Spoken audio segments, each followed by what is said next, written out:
Hello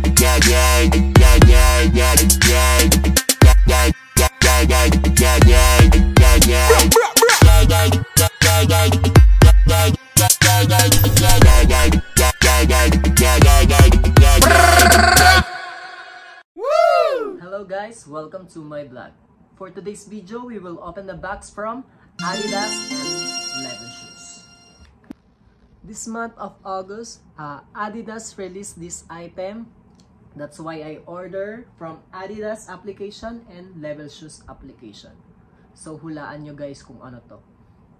And this is Yeezy. This month of August, Adidas released Yeezy, different design, color, and texture of the item. So walang tulugan to guys. So nag-aabang ako mula nung August 2 until now, they releasing the Yeezy.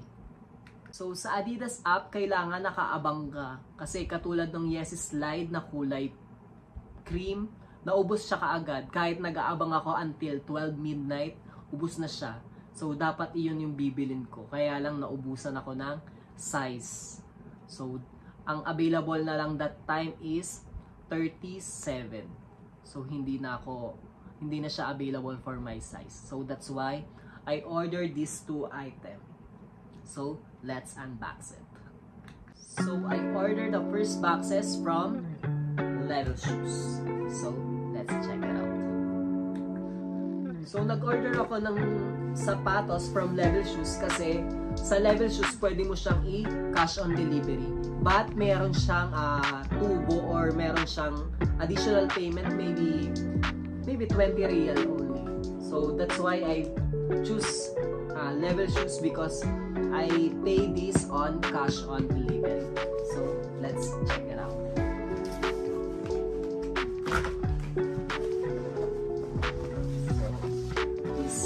From Level Shoes, and I also request a gift box item. Ayan, so nag-request ako ng box.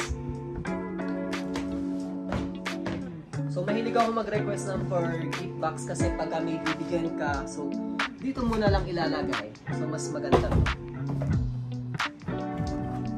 So aside from the box, ito na yung Yeezy slide. Yeezy 350 V2. So, open na natin ang Yeezy 350 V2. And this is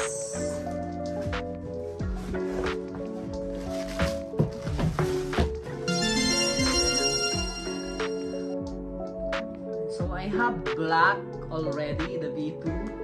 And then, I have a triple white also, pero hindi ko na siya magamit kasi medyo yellow na yung sole.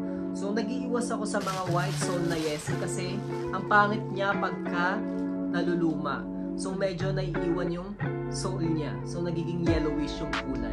So that's why I choose a gray, black, or dark color ng sole. Kasi madali siyang alagaan. So hindi siya kaagad mo naluluma. So that's why I choose granite color. Buy this Yeezy for only 1,230 real. In Philippine peso, nasa 15,990 siya. So, better na bumili sa mga reseller katulad ng Level Shoes kasi medyo mababa pa yung presyo niya. So, unlike pag bumili ka sa mga reseller na iba, so umaabot siya ng 2,000 plus real. So, better na pag-abang tayo sa mga application katulad ng Adidas and Level Shoes.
because it's so easy to wear.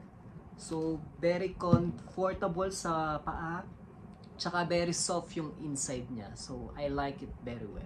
So, I have Yesi, maybe 8 piece of Yesi already. So, since 2018, I collected Yesi. So, my first Yesi is the Yesi Triple White.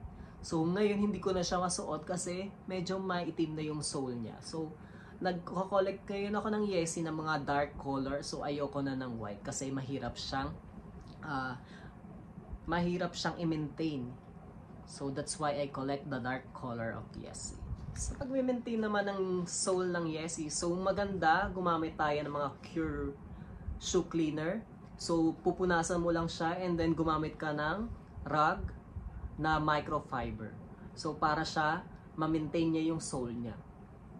And then dito naman sa mga white na foam, so ang ginagawa ko is binabrush ko siya. And then tsaka ko siya pupunasan ng rag na microfiber. So dito naman ginagawa ko punas lang and then konting blower.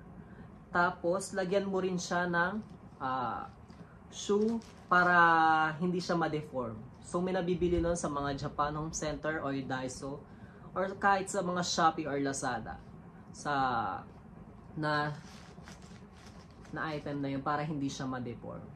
So, for the meantime, lalagyan ko muna siya ng mga excess paper para lang hindi siya ma-deform. So guys, abangan nyo yung part 2 natin. So let's unbox the other Yesi item from Adidas. Don't forget to like, share, and subscribe to my channel. This is Martin Mystery. Thank you for watching. Bye!